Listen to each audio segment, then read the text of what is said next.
Ethan और जादुई कुतुबनुमा। Ethan एक 15 साल का लड़का था। इसे फुटबॉल खेलने का जुनून था, वीडियो गेम्स में वक्त गुजारना अच्छा लगता था और घरेलू कामों से बचने के लिए हमेशा बहाने ढूंढता था। एक दिन धूप वाले मौसम में वो एक पुरानी चीजों की मार्केट में घूम रहा था। वहां उसकी नजर एक जंग आलूद और पुराने कुतुबनुमा पर पड़ी। यह कुतुबनुमा आम कुतुबनुमाओं जैसा नहीं था। यह शमाल की समत नहीं दिखाता था, बल्कि ये घूमता रहता और फिर अजीब व गरीब निशानात पर रुक जाता। एक सितारा, एक शोला, एक पानी की लहर और एक दरख्त। कुतुबनुमा बेचने वाले बूढ़े आदमी ने मुस्कुराते हुए कहा, यह कुतुबनुमा खास है। ये तुम्हें तुम्हारी किस्मत का रास्ता दिखाएगा, अगर तुम्हारे अंदर उसे अपनाने की हिम्मत है। एथन को इन अल्फाज पर हंसी आई, लेकिन कुतुबनुमा इतना दिलचस्प लगा कि इसने इसे खरीद लिया।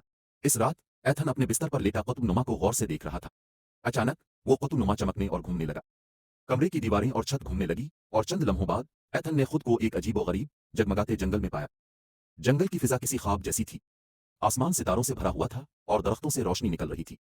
मैं कहाँ हूँ? एथन ने हैरानी से कहा। अचानक एक खौफनाक गरवाहित सुनाई दी।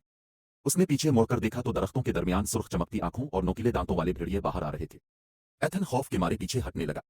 भेड़िए आहिस्ता आहिस्ता इसके करीब आ रहे थे। एक भेड़िया गुस्से से धाड़ता हुआ इस पर झपटने ही वाला था कि अचानक एक लड़की की आवाज गूंजी, राग जाओ। लीरा की मदद। एक लड़की सामने आ गई। वो एथन की उम्र की लगती थी। इसकी सब्ज आंखें चमक रही थीं और उसके सुनहरे बाल हवा में लहरा रहे थे। उसने अपने हाथ बुलंद किए और जमीन से सब्ज बेले निकलकर भेड़ियों को जकड़ने लगे।